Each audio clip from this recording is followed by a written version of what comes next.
আলাইকুম, কেমন আছেন সবাই? আমি এই মুহূর্তে আছি ব্রাহ্মণবাড়িয়া জেলার আজিমপুর থানা একটি মাজারে আছি। তো গাইস, মাজারটি হচ্ছে হযরত শাহপীর কল্লা শহীদ রহমতুল্লাহ আলাইহির মাজার। তো আমি এখানে কিভাবে আসলাম তা জানতে পুরো ভিডিও জুড়ে আমাদের সাথে থাকুন।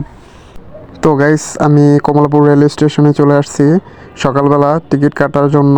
তো আমি এখান থেকে একটা টিকিট কেটেছি 520 টাকা দিয়ে। ডিসপ্লে থেকে ট্রেনের অবস্থান সম্পর্কে জেনে নিয়ে আমি চললাম প্ল্যাটফর্মের দিকে। ট্রেনটি চলে আসে, প্ল্যাটফর্মে অনেক ভিড় ছিল। এই হচ্ছে আমাদের ট্রেন। অবশেষে আমি ট্রেনে বসে পড়লাম। ট্রেনটি শাঁ করে ছুটে চললো আমার গন্তব্যের দিকে। চারপাশে ভিউটা অন্যরকম ছিল, আমার খুবই ভালো লাগছিল। ঠান্ডা হাওয়া বইছিল। এই জায়গাটা আমার ভালো লেগেছে। একসাথে অনেকগুলো বিআরটিসি বাস ছিল। তো ট্রেনটি চলেছে হাইওয়ে ব্রিজের নিচে। তো অন্য একটি ট্রেন আসে, আমাদের ট্রেনটি দাঁড়িয়ে পড়েছে, এখন ক্রসিং হবে। এই যে চলে আসছে মহানগর এক্সপ্রেসটি। মহানগর এক্সপ্রেসটি চলে যাওয়ার পর আমাদের ট্রেনটি আবার চলবে আমার গন্তব্যস্থানে। আমার ট্রেন ভ্রমণ করতে অনেক ভালো লাগে। তো আমার মতো যার যার ট্রেন ভ্রমণ করতে ভালো লাগে কমেন্টে কিন্তু অবশ্যই জানাবেন। তো এখন আমাদের ট্রেনটাও ছুটে চলবে কুয়াশা ঘেরা তেপান্তরের মাঠ দিয়ে আজিমপুরের উদ্দেশ্যে। আমার চুলগুলো এলোমেলো হয়, আমি সেগুলো আয়নায় ঠিক করে নিলাম। তো এখন আমরা চলে এসেছি আজিমপুর। তো গাইস, এখন আমি এখান থেকে রিক্সা নিয়ে চলে যাব হযরত শাহপীর কল্লা শহীদ রহমাতুল্লাহ মাজার শরীফে। এখানে বিভিন্ন ধরনের শাকসবজি বিক্রি করা হয়। শুধু শাকসবজি না, এখানে কিন্তু ফুলের চারাও বিক্রি করা হয়। এখান থেকে ফুলের চারা সংগ্রহ করে মাজারের পিছনে একটি বাগানে সেখানে রোপণ করা হয়। গাইস, প্রত্যেক বৃহস্পতিবারে কিন্তু এখানে মেলা বসে। মেলাটা বিকাল 4টা থেকে বসে এবং অনেক গভীর রাত পর্যন্ত মেলা থাকে। তো আমি হেঁটে হেঁটে ভিতরে পুরোটাই ঘুরবো এখন।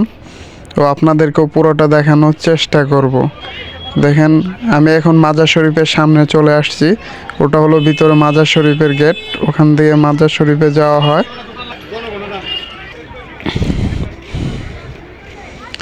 গাইস, এই হচ্ছে মাজার, আর এটা মাজারের চারপাশ। এই হলো মাজার শরীফ হযরত শাহ পীর কল্লা শহীদ রহমতুল্লাহের মাজার। উনি একজন বড় মাপের আউলিয়া ছিলেন। এটা ওনারই মাজার, উনি ইন্তেকাল করছেন। তো আল্লাহ ওনাকে জান্নাতের উচ্চ মাকাম দান করুক। গাইস, এটা হচ্ছে দান বাক্স এবং দান বাক্সের পাশে একটা রান্নাঘর। এখানে সবার জন্য খিচুড়ির ব্যবস্থা আছে, মানে খিচুড়ি রান্না করা হয়। যারা মাজারে ঘুরতে আসে তাদেরকে খাওয়া দাওয়ানোর ব্যবস্থা করানো হয়। গাইস, মাজারের পাশে কিন্তু অনেক সুন্দর অতি চমৎকার একটি মসজিদ আছে এবং মসজিদটি কিন্তু অনেক বড়। আর এখানে কিন্তু প্রত্যেক বৃহস্পতিবারেই অনেক মানুষ আসে মাজার জিয়ারত করতে। দেখতে পাচ্ছেন প্রচুর মানুষ আছে এখানে। এক ভাই তবারক বিতরণ করতেছে মাজারের। মাজারটি অনেক সুন্দর। তো আপনারাও আসবেন ব্রাহ্মণবাড়িয়া।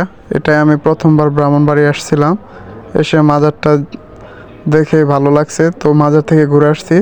মাজারের পাশে একটা পুকুর আছে, এখানে অনেক বড় বড় গজার মাছ আছে।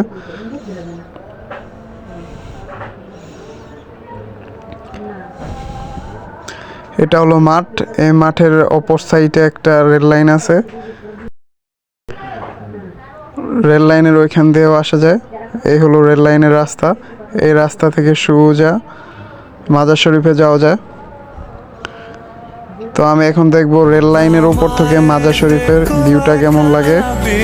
তো আমার ভিডিওটা যদি ভালো লাগে অবশ্যই কমেন্টে জানাবেন। আর ফেসবুকে হলে পেজটা ফলো দিয়ে দিবেন, আর ইউটিউবে হলে পেজটা সাবস্ক্রাইব করবেন। তো ভালো থাকেন, সুস্থ থাকবেন, আল্লাহ হাফেজ।